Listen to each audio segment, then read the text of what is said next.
Sekali peristiwa, seorang yang sakit kusta datang kepada Yesus sambil berlutut di hadapan Yesus. Ia memohon bantuannya, katanya, "Kalau engkau mau, engkau dapat menyembuhkan aku." Lalu tergeraklah hati Yesus oleh belas kasihan. Ia mengulurkan tangannya menyentuh orang itu dan berkata kepadanya, "Aku mau, jadilah engkau sembuh." Seketika itu juga lenyaplah penyakit orang kusta itu, dan ia sembuh.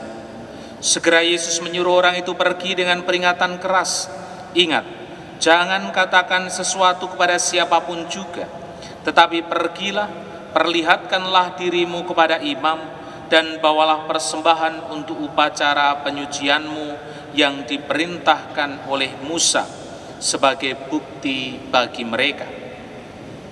Tetapi orang itu pergi memberitakan peristiwa itu dan menyebarkannya kemana-mana, sehingga Yesus tidak dapat lagi terang-terangan masuk ke dalam kota. Yesus tinggal di luar di tempat-tempat yang terpencil, namun orang terus juga datang kepadanya dari segala penjuru. Para saudari-saudara yang dikasihi dan mengasihi Tuhan, keluarga-keluarga yang merayakan perayaan Ekaristi secara live streaming di rumah masing-masing, selamat pagi. Ia memberikan pengharapan dan selalu berbelas kasih. Para saudari dan saudara yang terkasih, pengalaman hidup manusia mengatakan bahwa sampai saat ini orang selalu sangat berharap akan mujizat dari Tuhan dalam bentuk apapun. Bahkan mungkin ada yang mengatakan orang-orang pergi kemana-mana mencari mujizat. Mereka yang sakit mengharapkan mujizat kesembuhan.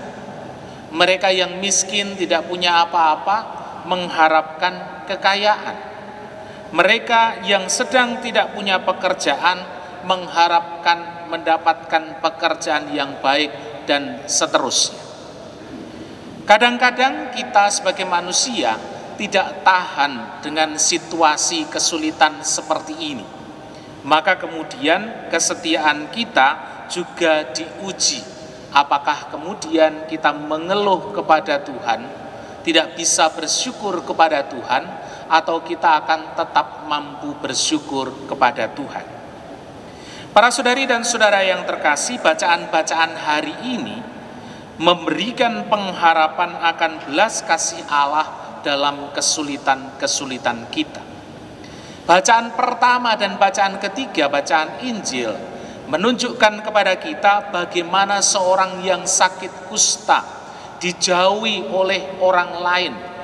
Bagaimana orang yang sakit kusta harus tinggal di tempat yang terasing, harus jauh dari mana-mana, disingkirkan dari manusia atau dari masyarakat yang lain.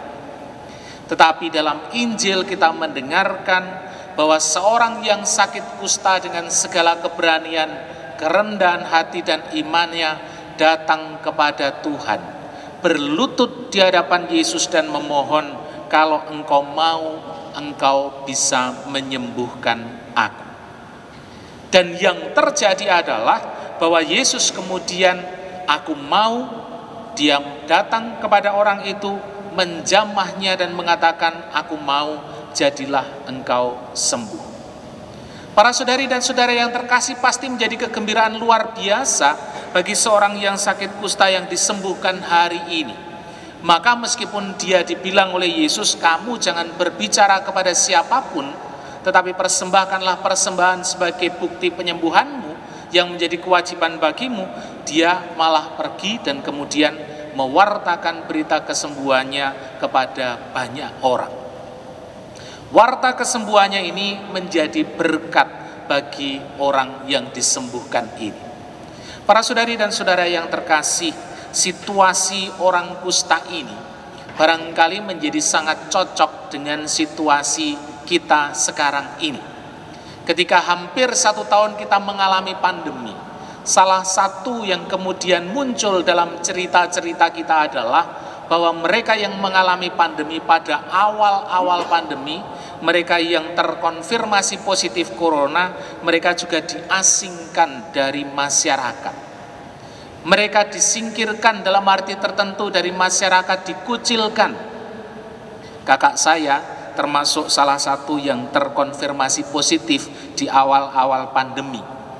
Dan salah satu yang diceritakan oleh kakak saya adalah bahwa menanggung sakitnya itu tidak terlalu berat, tetapi menanggung sanksi sosialnya itu yang menjadi cukup berat, karena kemudian jalan ke rumahnya dipalang supaya kemudian orang tidak lewat ke depan rumahnya, pintu harus ditutup dan sebagainya. Itu di awal-awal masa pandemi, ketika pengetahuan kita tentang corona masih belum bagus. Sekarang moga-moga tidak ada lagi yang seperti itu. Tetapi bahwa gambaran mereka yang terkena virus corona ini menjadi gambaran yang hampir sama dengan yang dialami oleh si kusta ini. Maka kemudian yang harus dilakukan, yang kemudian terjadi adalah ketika orang itu berani sujud menyembah di hadapan Tuhan dan kemudian memohon belas kasih Allah. Bagi orang beriman itulah yang harus dilakukan. Bukan mengeluh karena sakit, bukan mengeluh karena terkena virus, tetapi bagaimana kemudian tetap dalam sakitnya itu berani datang kepada Tuhan. Bagaimana dengan kita yang mendapatkan berkat kesehatan? Kalau Yesus hari ini melanggar protokol, melanggar aturan untuk menjauhi orang-orang yang sakit kusta, tetapi dia justru datang mendekati orang itu dan menjamah dia dan menyembuhkan dia, maka tugas kita sama seperti yang diajarkan oleh Yesus hari ini. Kita tidak menjauhi mereka yang sakit, tetapi bagaimana kita tetap mempunyai perhatian terhadap mereka yang sakit, mereka yang tersingkir. Bagaimana itu diwujudkan di dalam kehidupan kita sehari-hari? Para saudari dan saudara yang terkasih, tentu saja dalam kehidupan kita sehari-hari yang diharapkan adalah bahwa kita boleh melakukan pelayanan kita dengan penuh belas kasih.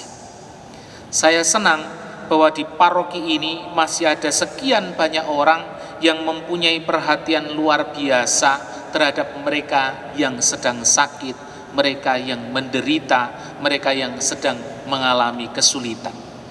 Salah satu contoh yang boleh saya berikan di paroki ini adalah kita mempunyai kelompok yang namanya Legio Maria. Ada 2 kelompok Legio Maria di paroki ini, tetapi anggotanya adalah mereka yang sudah sepuh-sepuh, ya toh? Alias mereka yang sudah tua-tua, ya.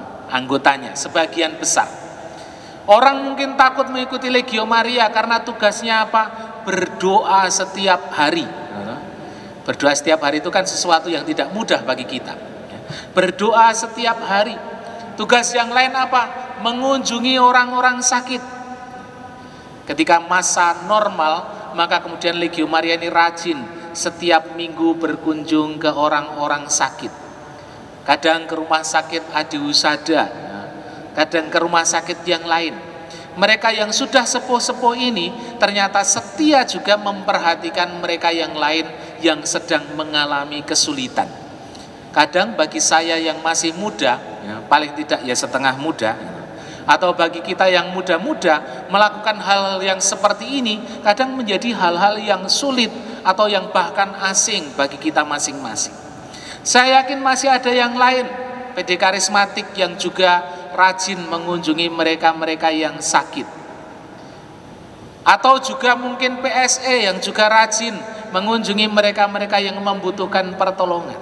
Ada banyak hal yang bisa kita lakukan dalam kehidupan kita. Bahkan ada banyak contoh yang bisa kita rasakan, yang bisa kita lihat di paroki kita ini. Maka tentu saja saya bersyukur untuk itu. Masih ada sekian banyak orang yang mempunyai hati, mempunyai perhatian untuk orang-orang yang menderita, yang berkekurangan. Di masa pandemi ini juga masih ada begitu banyak orang yang mempunyai perhatian terhadap mereka yang mengalami kesulitan. Dan saya yakin kita yang masih mempunyai perhatian seperti itu, saya yakin bahwa kita merasakan bahwa kita masih lebih beruntung. kita masih lebih banyak mendapatkan berkat dibandingkan yang lain, maka rasa syukur ini dibuktikan, diwujudkan dalam perhatian kita terhadap yang lain. Para saudari dan saudara yang terkasih, apa yang mendasari segala perbuatan kita, perbuatan belas kasih kita, Santo Paulus dalam suratnya kepada jemaat di Korintus dalam bacaan yang kedua mengatakan bahwa dalam kehidupan yang sederhana yang sehari-hari pun, kalau engkau makan atau minum, atau jika engkau melakukan sesuatu yang lain, lakukanlah semuanya itu demi kemuliaan Allah. Maka segala sesuatu yang kita lakukan, tindakan-tindakan karya belas kasih yang kita lakukan dalam kehidupan kita setiap hari, bukan untuk diri saya, bukan untuk kebesaran atau supaya orang lain melihat saya ini adalah orang baik, tetapi kita lakukan karena Allah sendiri meneladankan kepada kita, dan kita lakukan hanya demi kemuliaan Allah. Para saudari dan saudara yang terkasih, kita bersyukur karena kita mempunyai Tuhan yang selalu memberikan pengharapan dan selalu memberikan belas kasih-Nya kepada kita. Maka mari kita mohon rahmat iman, agar setiap hari kita mampu mensyukuri setiap rahmat yang Tuhan berikan kepada kita, dan pada akhirnya rasa syukur itu kita wujudkan dalam relasi, dalam pelayanan kita terhadap orang-orang lain yang ada di sekitar kita dalam kehidupan kita setiap hari. Berkat Tuhan senantiasa melimpah atas kita sekalian. Amin.